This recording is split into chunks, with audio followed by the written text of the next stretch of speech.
Alright mga kaibigan, share ko lang kasi dahil kay Jake Paul mga kaibigan, yung laban niya kahapon. So, nagne-Netflix ako at nakita ko yung Netflix episode ni Jake Paul, yung Untold mga kaibigan. Pinanood ko mga idol. So, tingin ko yung sinasabi sa kanya ng marami na parang you are a disgrace in the sport of boxing. Ginagawa mong circus yung boxing, ginagawa mong katatawanan.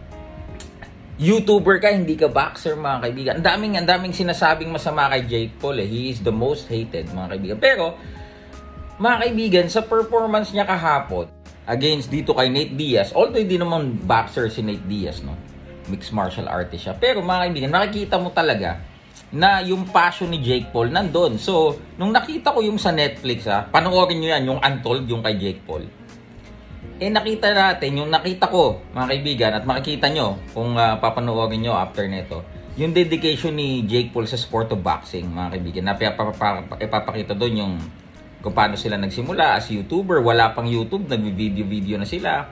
Hanggang sa hindi niya nga mahanap yung purpose niya, talagang kabisado niya ang mundo ng social media, ng YouTube, pero parang kulang pa rin yung sarili niya hanggang he found boxing. And talagang nagkaroon siya ng purpose sa boxing. And itong ginagawa niya ngayon, mga kaibigan, kung mapapanood nyo dun, actually, mas seryoso pa siya karamihan ng professional boxers ngayon na kilala ko. Diba? Para i-dedicate niya yung sarili niya 100%, magkuha ng mga professionals for him para magtrabaho sa kanya. Itong si Jake Paul talaga pala, seryoso pala to. Hindi pala to yung hamon lang dito, hamon doon, scripted na sinasabi nila. Si Jake Paul lit talaga. At yung background niya, mga idol, yung background niya, talagang masasabi mo ding inspiring din tong tao na to. And he is using that hate in a very, very smart way, mga kaibigan. Ngayon, ito Jake Paul, kung katumbas dito sa Pilipinas, sila Boss MG, sila Sir Rendon, ganyan yung style di ba? Ganyan yung style, di ba? Minamarket nila yung sarili nila through hate. And kahit anong galit kay Jake Paul, mga kaibigan, nanunood yung karamihan para matalo si Jake Paul. O parang Mayweather noon, mas lalo niya lang pinapatunayan sa sarili niya na hanggat hindi kayo naniniwala sa akin, mas lalo kong gagalingan, man. Panoorin nyo yan, panoorin yan. Inspiring din pala tong story ni Jake Paul. Actually, ngayon ko lang siya na parang nakilala talaga si Jake Paul, mga kaibigan. Tsaka yung magkapatid, si Logan. So dati nung narinig ko, nung ginagawa, actually, sabi ni Sir Sean, there's a YouTuber boxer, UK versus US, that we're helping out to have a fight here. Parang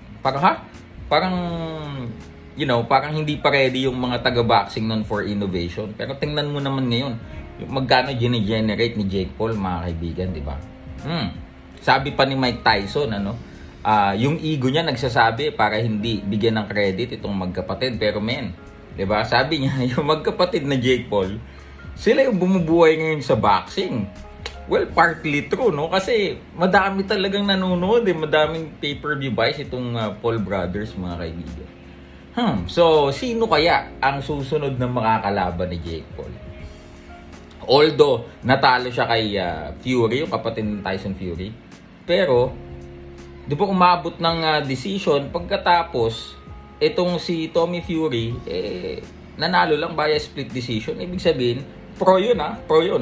Tapos 8 rounds sila naglaban. Ibig sabihin, hindi aabot ng ganung level si Jake Paul para makapagsabayan toe-to-toe sa isang professional boxer ng, di ba, hindi siya dedicated.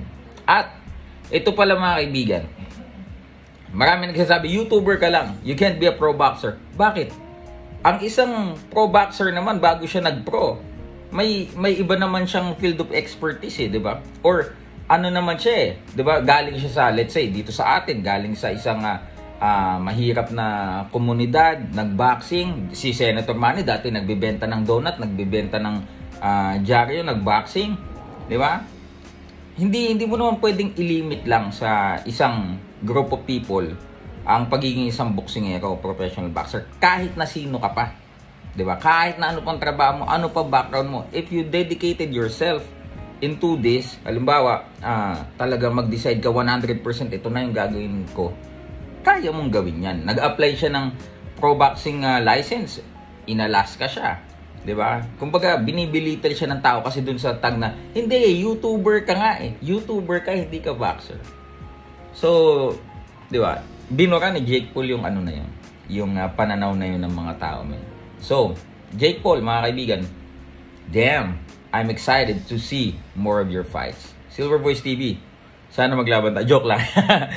Peace, peace, peace.